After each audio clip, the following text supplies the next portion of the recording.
In today's episode, we're going to be talking about 7 ways you can stay focused in a distracted world.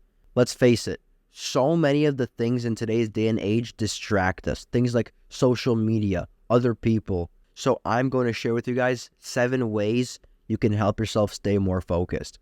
Getting into number 1, set goals for the day, specific goals. And there's 2 different avenues, if you will, that you can go down. You can either set goals for the day. So you say, okay, by the end of today, I want to finish this paper, I want to upload this episode, and I want to start editing my next episode. Or you could do goals for a certain time. So think about time blocking, essentially. And what you're going to do is you are going to set your calendar and put times for when you're going to do stuff. 11 to 12 a.m. or p.m., I guess. You are going to do this thing, right? Then you're going to do homework from 12 to 1 p.m. Then 1 to 3, you get a break. Then 3 to 5, you have to do your deep work session, things like that. I would suggest just seeing what works well for you. I know for me personally, just being able to set goals for the day tends to work pretty well because I'm able to think backwards. If I know I have classes for the day, then I'm like, okay, maybe before class or after class, when am I going to get this thing done? How long will it take me approximately, etc. Time blocking works really well for me, especially if I have a lot of stuff going on as well. So kind of try both of them out, see what works for you. You know, you might be better at doing time blocking, but you'd rather do 30 minutes at a time rather than an hour, or maybe 2 hours at a time rather than 1 hour. So kind of seeing that sweet spot, in the middle, whatever works for you. Number 2 is limit your digital interruptions. So what I always recommend, I'm like a broken record about this, Opal. Opal is an app that helps you just stop distractions and block apps so you're not able to use them at the times that you please, and the apps that you want as well. I've been using it for a year and a half. I'm not sponsored or anything, so I just wanted to say Opal has been a lifesaver for me. I know I'm somebody who gets distracted all of the time on social media, so just like not being able to get on the app to begin with is huge, and it's what solves my problems. Drug addicts are willing to do whatever it takes to get to the thing. And in a way, our phones and social media is our drugs. So we are willing to do whatever we need to in order to get that social media, to get that dopamine hit. And with Opal, you just can't do that. Number 3 is create a distraction-free environment. You know yourself better than anyone else, right? So if you know that this book that's sitting on your desk is going to distract you because you want to read it, or your phone being in the room is going to tempt you to use it, create the optimal environment for you to be able to get the results that you want. If you have all these distractions on your desk and you know deep down that, oh, I'm going to get distracted really easily, why are you doing it? Put everything away, have the discipline, just put it away for a little bit and reap the benefits, because it's so much easier to do things when you don't have a choice, right? That's why I recommended Opal for my last tip, is because if you don't have a choice, you're going to do the right thing. If you can't get into your Snapchat, you're not going to be able to get into it, so you're going to be forced to do the right thing. Same thing with a distraction-free environment. You know yourself better than anyone else. Also, what I would recommend is, as far as your tasks go, so for the things that you're going to do for your, you create your distraction-free environment, and now you have to do the actual thing in front of you. There's 2 different routes that I like to go and lean towards, and I talked about this on the Eat Blog Talk podcast, Megan Porta. I got on her podcast, and I talked about the fact that there are goal-focused tasks and time-focused tasks. So for goal-focused tasks, what you're going to do is you're going to sit down, right, with a good environment all around you, and you're going to say, okay, I am going to work for as long as it takes until I complete this thing. Now, this thing might take you 5 minutes, it might take you 2 hours, doesn't matter, right? I need to write this paper. I'm going to write until I finish, no matter what. Boom, that's your goal-oriented task, and it allows you to focus because you know the end result. You know what you want out of it. If you say to yourself, I'm going to study for 30 minutes, you don't know what you're studying. It's very non-specific, and I even know people recommend for studying tips, making your objectives clear. Okay, I'm going to study chapters 1 and 2 for the next 30 minutes. Boom, you know what you're going to do, and you know how you're going to do it.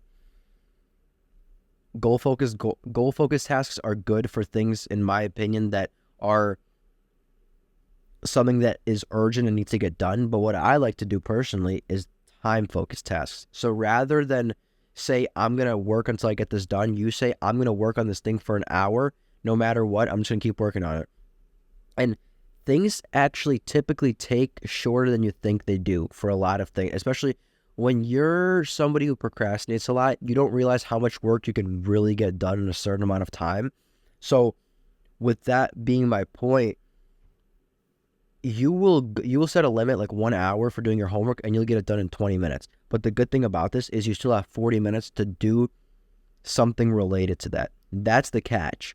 If you get something done before that time period, I guess you could, stop doing the thing and then you're done. But what I do is I stay on it. I keep doing the thing. If I have to edit for an hour and I edit the video in 45 minutes, I'll go back for 15 minutes and make sure there isn't anything I missed. And it allows you to double check your stuff instead of being so quick to leave and want to not do the thing anymore.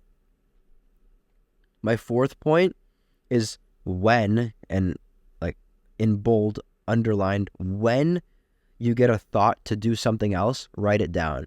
Lex Friedman, in his Day in the Life video, he talked about how he'll have multiple deep work sessions of, he's insane, like, I don't know if it's 4, 6, or 8 hours he was saying. Don't quote me on that. But long, deep work sessions. And he says whenever he thinks of something, because his mind starts racing, he jots it down and puts it to the side.